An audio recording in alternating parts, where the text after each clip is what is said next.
quilt program where they paint on the quilt signs on barns and buildings to encourage tourism.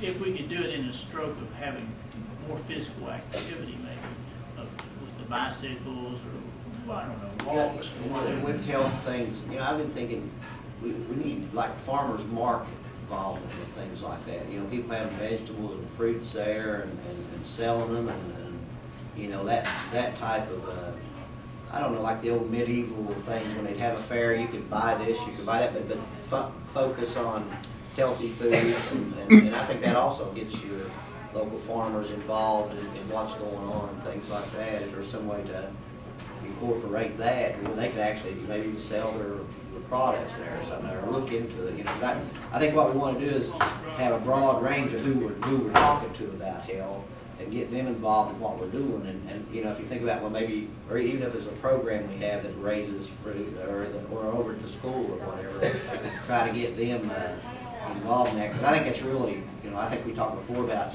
the need for people to learn how to garden again.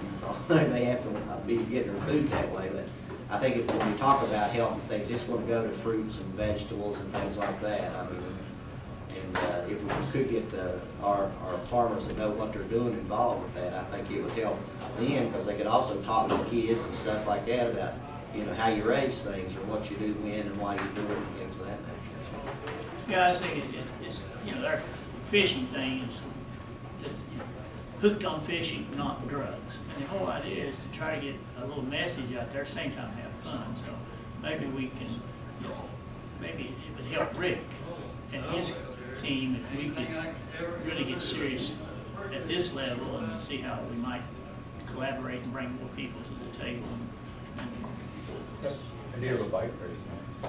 see what happens. Anything else? I know I missed the last meeting. I don't know what we discussed about Hatfield McCoy at that time. I did talk with Jeff Lusk this weekend, the director of Hatfield McCoy, and I'm concerned because we're not getting any of the agreements signed, and I don't think we're going about it the way we did in some of the other counties. So we're going to have to. I talked with Ferris a little bit about this a while ago. We're going to have to change our tactic a little bit to get people involved in this, because I think they're scared of the agreement when they see the agreement. I know I am when I look at it, and so is the director of Hatfield McCoy. So what we've used in other counties is getting someone that knows the particular people in those areas and go with them, somebody like Ferris, to try to talk with them about how we indemnify landowners from any damages. If they've already got four-wheelers running all over their lands, we'll make sure they're on the trails. We'll have rangers monitoring that. A lot of the problems we have over in the Big Ugly area with drunks and things like that would take care of itself if we did have Hatfield McCoy in that area. And some of those county roads were part of the connector system, trail system. We'd be able to monitor those with our rangers, because we're supposed to have 2 rangers on this system in Lincoln County and 2 in the Wayne County system. The Wayne County system's already mapped, and they're waiting on the Corps of Engineers approval, which they're dragging their feet on. They always do. The Corps is really tough to get approval to. And I'm afraid, or I fear, that if we don't get actively door to door with this thing, that we're not going to get any agreements signed, and we're going to wind up. One of the problems we have, we don't have a big landowner there like a lot of these other places, to where we only have to deal with that one big landowner. We've got a bunch of different people, and I know Thomas knows a lot of them, Charles knows a lot of them, and I know a lot of them.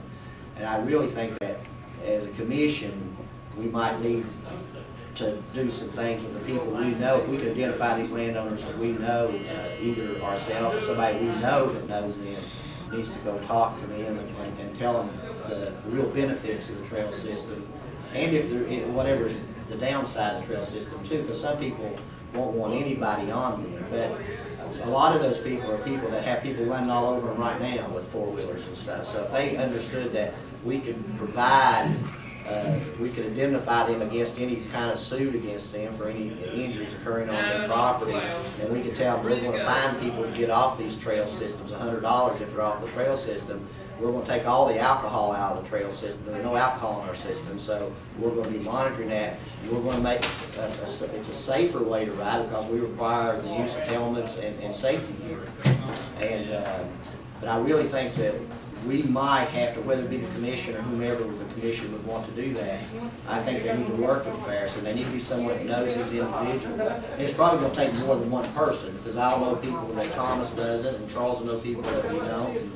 But I really think if we wanna make this work, we really need to kind of think in our heads about doing it this way. Because as you know, if you get something in the mail that's, I don't know if any of you have seen the agreement, but it's kind of intimidating. And you know, a lot of people don't even read their mail anyway, so.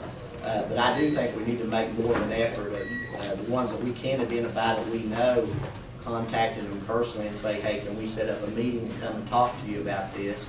And then approach them in that manner. And then if they're, you know, the thing of it is, if these people don't want this and own the land, then we need to know that.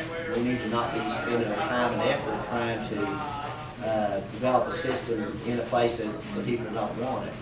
But I think we also need to make sure that the people understand exactly what they're getting if they sign up with Hatfield. And I don't think they know that now. When talking with them, I know that.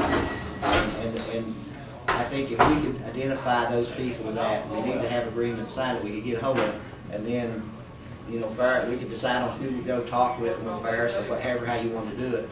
But I do think we could get some agreements signed that way. And then once you get, you know, the neighbors signed on, then the other people, a lot of them are related anyway, then they'll go ahead with things, or they won't. But right now, we're kind of spinning our wheels and we're not getting anywhere. And I really think we need to take more of a personal approach to contacting these people. And like I said, there's some that I don't know, but I'm sure between us, we could figure out who knows that person and could go talk to them.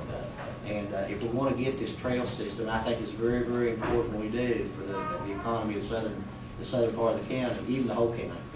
If we want to get this, we're going to have to take more of a hands-on approach of going and asking them, and going to their door and asking them. You think would it help any if Ferris would be agreeable and we appoint him to the Hatfield McCoy board on our behalf, and then tell him his assignment would be to, in 6 months, get something put together and make it happen?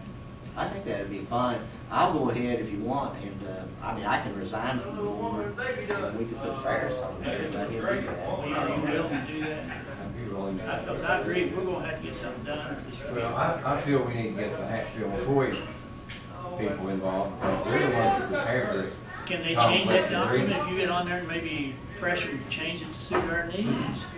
We'll try. Well, I think the document itself is one we use in a lot of other counties and stuff, and once it's always been when we sent out that document, people didn't want it, you know. But once we talked to them and they understood what they were getting out of it and what they weren't losing, then they did want it. So, but what I'll do, I'll go ahead and I guess we'll need to wait till the next meeting to appoint or whatever. So,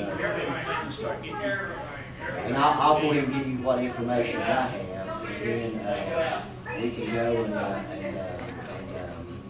start from there. And it's probably easier for me to talk to these people, not being a member of the board of directors of Hatfield McCoy, because I'm talking to them on the level that they're my first cousin or they're my whatever, and taking more of an objective view of it, but tell them the economic impact. You know, if we can tell these people that, you know, maybe several of their kids won't have to go out of the county to work if we've got jobs here with motels and recreational areas and trailheads and things like that, because, you know, we'll hire a person to operate the trailhead. We have 2 rangers. You know, we can establish our maintenance headquarters for these counties in Harts. There's a lot of jobs involved in that, just directly with Hatfield McCoy, not counting the jobs that, you know, setting up a motel and these camping areas and things. It's definitely been a money maker for You have people who down in southern counties purchase fleets of ATVs that they rent.